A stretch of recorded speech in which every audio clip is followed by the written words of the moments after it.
you grew up in a married household. Right. I grew up in a married household. What was the experience like for you?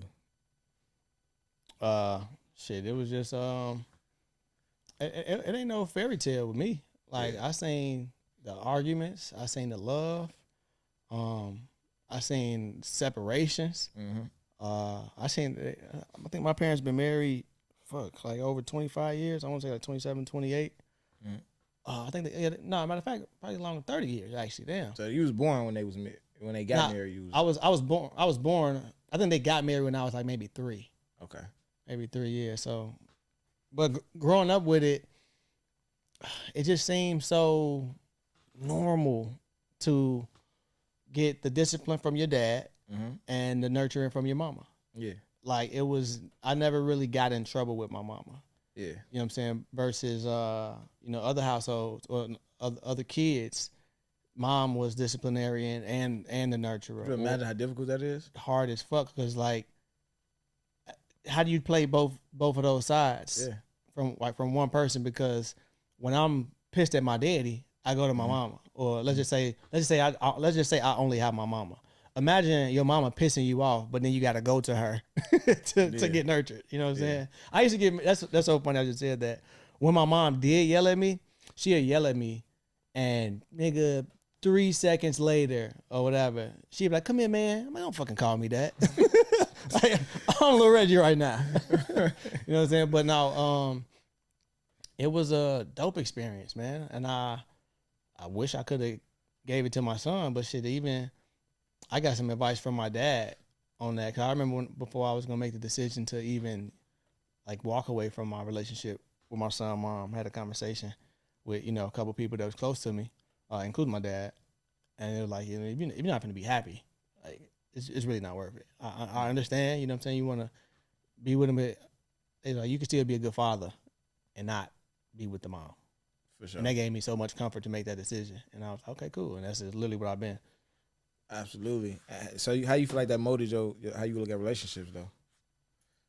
Or even how you look at marriage. Marriage. I look at marriage just fine. I want to be married. Okay. Like it kind of set the tone, set the bar that marriage is the goal. Okay. You know what I'm saying? So I don't.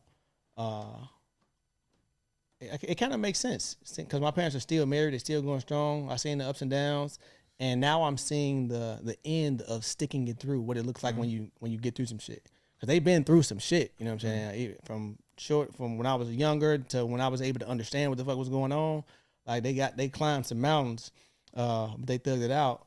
And now they just they still gonna get on each other's nerves now, but it's more so on the happy end.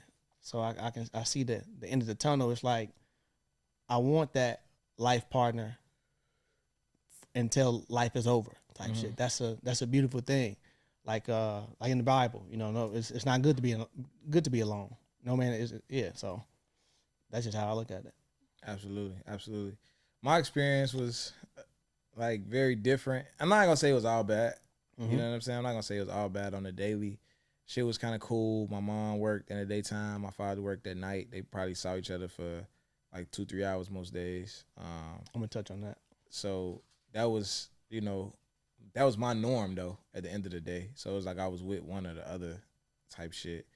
But really kind of with neither because I was just, I don't know. Like I feel like as an only child too, I spent a lot of time alone.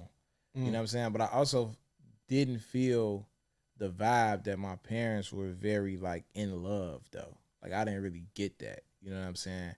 And it felt very dysfunctional at times. And it felt at times a lot of it was taken out on me.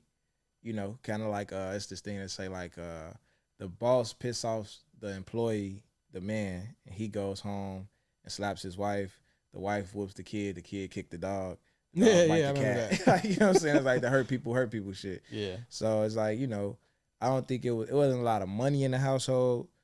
Even though I was the only child, I feel like it was some dysfunction. I feel like I caught the end of the short end of the stick a lot of times with that. And I think me growing up, it affected me in a way where I automatically felt like I would have rather saw my parents separate and happy than together and dysfunctional the way that they were. You came up with that as an adult, or you felt as like a child? I came into adulthood with that mind state already. I felt like that as a child. Like I felt like I would rather see my parents separate and happy than together and dysfunctional.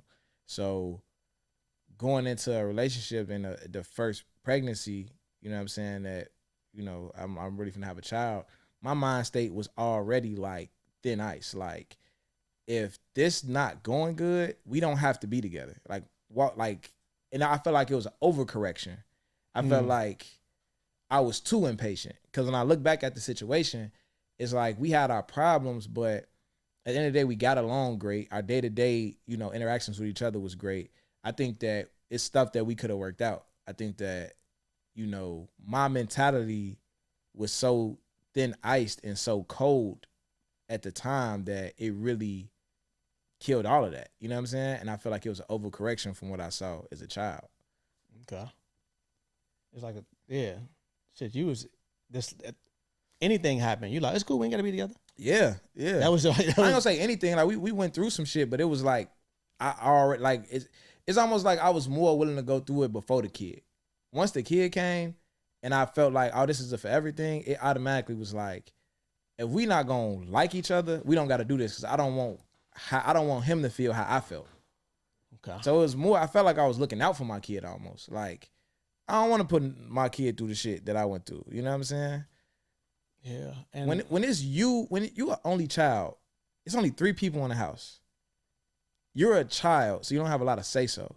If these 2 motherfuckers don't get along, this is a very awkward space to be in every day. Yeah. You get what I'm saying? Ain't no sibling to go talk shit with. Like, they tripping today. Ooh. Yeah, and I can't talk to one about the other. Like, I might could talk to my dad about my mom. We'll get together and talk shit about my mom. But other than that, it was like, yeah, that shit wasn't a cool situation for real. You know what I'm saying? So yeah, me coming into adulthood and finna have my first kid, I'm like, nah, I'm straight. With me, obviously, I had siblings, a girl with both two of my sisters. If it was a situation like that, like we've been into each other a lot. Yeah. Like, especially if I got in trouble, sometimes I ain't even have to really go to my mama. My sisters are kind of like console me, because my daddy just got on my ass and I'd be pissed or whatever. Like, yeah, you got to do what you're supposed to do. Like that. It was just nurturing and discipline all over. But to talk about like my situation, thinking back, if I could have stayed with my son's mom and had a family, that was a strong possibility. But I vividly remember that I was real young. I had my son young, and I told her I didn't even want to have a kid. And I know, you know, we'll have protected sex. Okay, that didn't fucking happen. But before, have you felt raw pussy, man? Exactly. But I didn't want a kid at the time, and you know, we worked it out. But then when we had our hurdles, it was like, all right, I'm finna go ahead and be this independent man and live my life. Mm-hmm. And I had I remember, rest in peace, my goddad. I had a conversation with my goddad about it, and I'm like, man, I'm so young and I want to live on my own. You know what I'm saying? I want to feel like to be just like responsible and have my own place and all of this, all of that. And I feel like if I didn't do that, I was just finna hop right into the relationship. If I would have stayed, I would have resented that later. Yeah. And I didn't want to feel that. Yeah.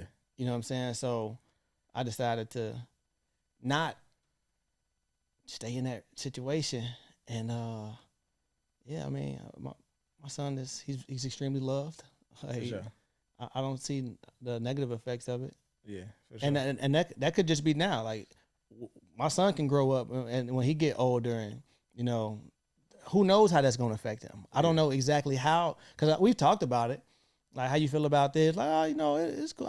I miss it sometimes, whatever, blah, blah, blah. But I'm going to really find out in his adult years. Yeah. You know what I'm saying? It's going to come out. For sure. I would say for me too, bro, marriage is a goal, at least. I'm so back and forth on it.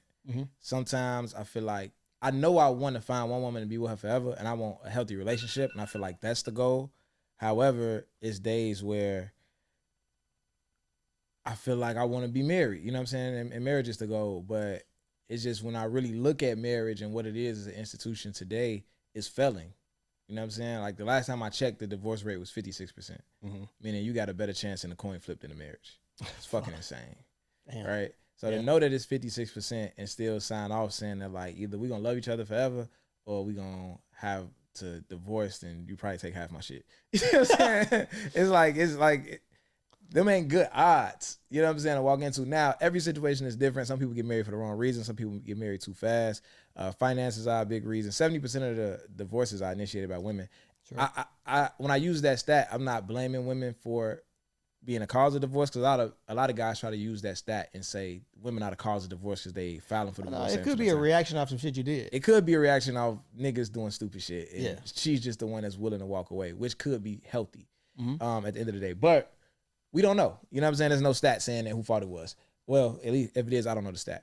However, when I look at the 56%, and then I also factor in, I was watching this documentary called Soft White Belly, where it was a divorce lawyer talking about marriage. And he was like, not anti-marriage, but he was very like cautioning against it. And you, on one hand, it was like, you would think like, oh, he's a divorce lawyer, of course he will. But on the other hand, it's like, he needs people to get married to make money. Because if they don't get married, they don't get divorced. So it's not behooving him to be against marriage because he needs niggas to be married. But he was just being real with it. He's like, man, 56% divorce rate. How many people who stay together do you think are actually happy? Yeah. Or just doing it for the kids? So if they just doing it for the kids or not to lose half their shit, he was like, that might be another 20%. That's being generous. So if you add that 56 to that 20, that's a 76% failure rate. It got smaller and smaller. He was like, that's basically the legal definition of neglect. To do something knowing that it's that high of a chance that it's not going to work is like the legal definition of neglect. He was like, if the example he gave was like, if I told you, if you walked out the house today, it's a 76% chance somebody's going to drop a bowling ball on your head. Would you leave the house?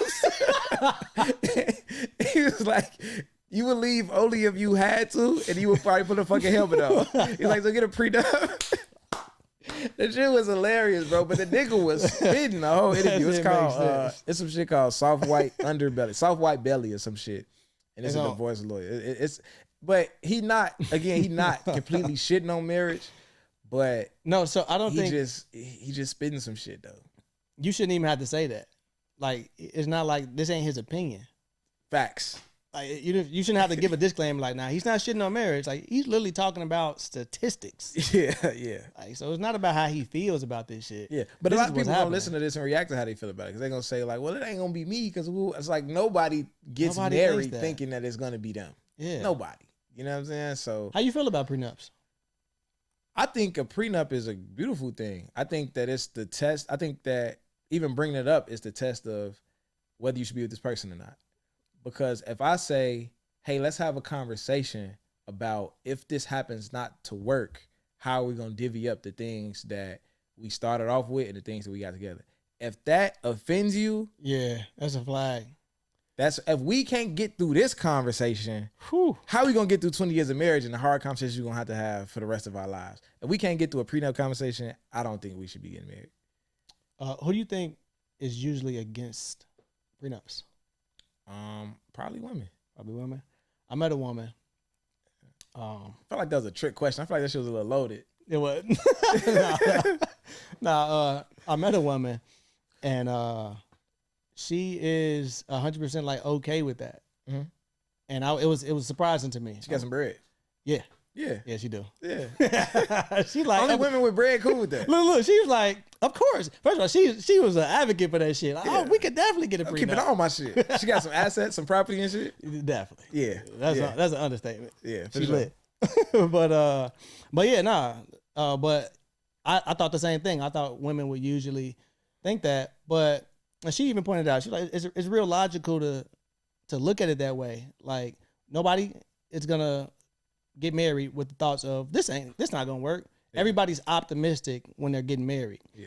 But it's just like any other logical decision that you make to protect things that you have, insurance, life insurance. What if this happens? Mm-hmm. It's no different. Mm-hmm. It's no different. It doesn't mean I don't love you. It don't mean anything other than let's plan just in case things don't go our way. Yeah, and a lot of people out of their emotions, you know what I'm saying, typically women, would say, but you just like planning for us to not be together. It's like, well, it's like, shorty, we together right now because none of our other relationships worked out.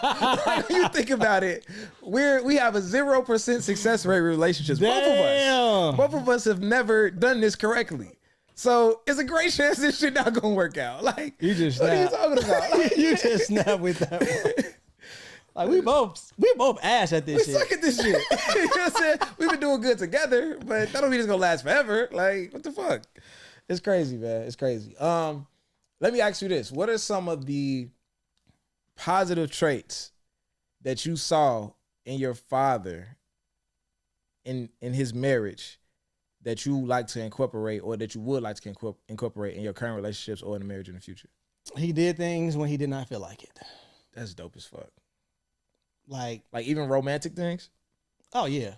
I don't see how niggas do that. Do what? What you mean? Like, when I don't like my girl, I don't like my girl. Like, I got homies who literally mastered the craft. He's like, I'm gonna do these things whether we happy, sad, into it. I'm still gonna be this romantic nigga. And for me, it's just be like, I can respect you, I can still, but like the love, I'm talking about, like, they be still going in. You know what? That's staying committed to what you said you was gonna do long after the emotion that you said it has left. Yeah, that's some manly shit. It's actually some very masculine shit. So my I got to work on that. Yeah, my dad, that's like, he's one of the most disciplined, like lazy. Yeah. That nigga ain't got it. He ain't lazy. Like, I still got some laziness in me. Yeah. But like, I always felt like I need to get on my shit. I always feel like that because I was like, what my daddy do? Like, he just take the precautions. He get up early. Whatever he got to do, that nigga make sure he prepared. Prime example, the memory that I had growing up, my mama making sandwiches, we laughing and giggling, that nigga is making sure shit is in order so we can have a successful trip and all that type of shit. So he's super responsible. The captain. Mm-hmm. And he did shit when he did not feel like it. And that's pretty much where. Discipline. Yeah, man. That's dope to watch, bro. That's dope to watch. My dad was funny as shit, bro. Okay. He was funny as shit, and regardless of what him and my mom had going on, he used to keep, I'm saying, the house laughing like it was 10 of us. There's only 3 of us. Like, he used to keep the whole house to keep motherfuckers dying laughing, bro. Like, the nigga just was funny all the time, bro. Like, it, they had whatever, but that nigga gonna crack a joke. And I just, that's something that I adapted, and I noticed it about myself one day. Like, it's nothing that I intentionally said, I'm gonna try to be funny with my girl. That's the only way I kind of know how to interact, because all I saw. You know what I'm saying? So, like, I'm always on some silly, cracking jokes, play fighting, all that shit. Like, my dad was just a funny nigga, G. A funny nigga. And it's sad because he lost it. Like, I don't know if it's age or life or whatever, but he don't have that spirit no more. You know what I'm saying? Yeah. It's crazy that you're like that and your dad like that. My dad was not like that. that nigga ain't shit funny. Nigga, we got to do this. We got to, like, nigga, we got to get shit done. Right, you playing too much, nigga. Yeah. Like, I remember I was a jokester. Yeah. Like, for people who know me, like, years ago, like early when Twitter was popping, my @name was "You Play Too Much." Like, I would just joke all the time. Right. And I think I started to do that because it was so motherfucking serious in the crib. Like, because my dad, but to defend that, he was literally preparing me to be a man. Yeah. Like, it ain't no, like, play all the time. Like, that was the beauty of growing up with both parents, because he could be like that because my mom wasn't. Exactly. Like, it was the perfect balance. Yeah. You know what I'm saying? So, like, it's crazy now with my son. I be on, and even women I dated, they'll see me interact like, oh, you don't be playing, you strict, woo woo. It's like because I know what that's gonna do for him later. Yeah, you know what I'm saying? You could joke around and shit, but hey, chill the fuck out. Like, I remember my dad had his first serious conversation with me when I was 12. He said, "You got 6 years to get it together. Yeah. Like, you're gonna be 18, that shit is gonna fly by." I'm 12 years old. He talking to me like this. Yeah. You got 6 years before you're gonna be making your own decisions. You're gonna be held responsible for your actions as a grown man, not a kid no more. Mm-hmm. If you don't get the discipline now, you think you just gonna wake up at 18 and be responsible. If you don't start this shit, bro. My son 9. When he was 8, I was on that shit with his mom. Like, he's not gonna wake up and be the nigga we want him to be suddenly. It's not. We have to start now.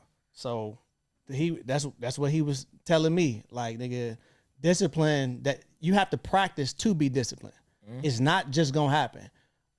It came from the littlest things. He made sure that I would put my keys, my little house keys that they gave me. Where your house keys at? I'll pull them out of my pocket. Why they not on the hook? Yeah. Because when it comes time, you know where they at. Like he was in the military. Okay. Pops was cold. That makes sense. Yeah. That just made everything make sense. The fact you just said he's in the military. He's in the military. Everything makes sense. For sure. So just all of that. Now that's how I talk to Trey. And that's kind of why I be wanting to be on some drill sergeant shit, like boot camp shit for one summer with my son, because I feel like it don't take a long, like people talk about building habits and slow stuff over time. If it's a shock damn near to a traumatic level, that shit is gonna stick with you. Yeah. But it could be a positive thing. Like joining the military, going through a boot camp, it's some shit that shit might only be 6 weeks. I don't know how long that shit is, but it's some shit from that that's gonna stick with you for the rest of your life just because of how much of a shock it does to you.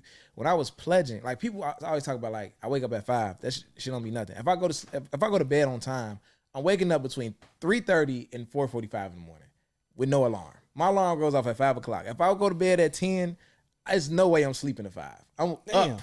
You know what I'm saying? Like I'm up and I'm charged. Like that shit came from pledging, G. That shit wasn't the actual pledge. It was a process, but the actual pledging part wasn't that long. But niggas was up. Niggas like we had to be the fuck like... woke. And that shit never left me. I was never a morning person. Nigga, I could sleep in to fucking 12 o'clock. How you is on the entrance on your ass sleep to 3 o'clock?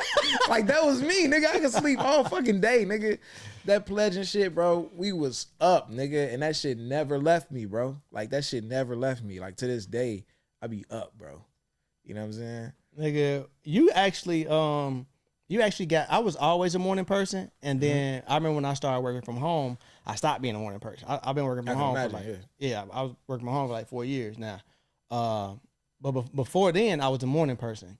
But then I remember, I'm like, nigga, I see you get up 5 in the morning and shit. And I'm like, man, I remember when I used to do that shit. I'm like, hell no. I remember talking to you about that. Nigga, I'm not fucking getting up that fucking early. Nigga, this is my bed. That's my computer. Talking about this shit. This is my bed. This is my computer. Why the fuck am I waking up that early for? Yeah. But now, I've been doing it again for a while now, and I obviously snapped back into it, but I feel so much more responsible. I feel so much more like I'm ahead of the game. Like, and then it's better than going to cause I go to the gym in the morning and you work out in the morning. You be on your boxing shit. I don't like doing that shit.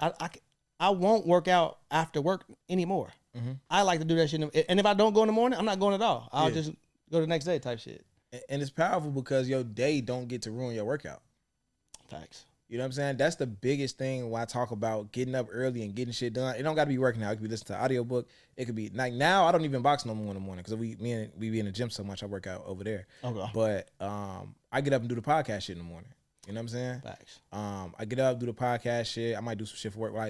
But I'm getting a lot of shit done. But it's like these things are gonna be done regardless. It's not because if I wait to the end of the day after work, I might be so tired. I might have got overworked today. I might just got into it with somebody in a bad mood, or this emergency didn't happen. Now my day thrown off. Now I can't work out. I can't do this because the whole day thrown off because of emergency. Ain't no emergencies at 5 in the morning. Hey, this phone not ringing. There's no distraction. Ain't nobody finna piss me off. You know what I'm saying? I'm not finna be overworked. If I get up every day, there is no excuses because those are solitude hours. You know what I'm saying? Now, if you wake up at 10, if you got to work, now, mind you, I say get up 2 hours earlier than you need to get to work on time. Because if you wake up every day just enough time to get to work and all you do is get to work on time, you go home and you're tired, you go to sleep, you're maintaining your life. But when are you putting energy towards progressing? Yeah. That's what that waking up them 2 hours earlier. Whatever you do in that time is a baby step. But I swear to God, in 2 years, 4 years, you're going to be a whole different person. You getting 14 more hours a week progressing towards whatever you working on versus the nigga who's just waking up on time for work. Intentional hours. Right. We talk about consistency so much. Everybody say be consistent, be consistent. That's bullshit. Okay. It's intentionality. You drive every day. Are you a professional driver? Absolutely not. You're not. You know what I'm saying? It's niggas that's professional drivers because they intentionally learn how to do certain things well in driving. We just trying to get where we going. We don't give a fuck how we get, like, we just trying to get where we're going. So we're not pro. It's niggas who drive every day and not good at driving. It's niggas who hoop 3 times a week and they still can't shoot because they never was intentional about, let me get in here and practice this specific thing. Intentionality, consistency is important. Intentionality is way more important. I like that. Like way more important. So getting up early, that's vital. Like that's vital. And it just got so many great effects. Moving on. What to say? What to say? All right, so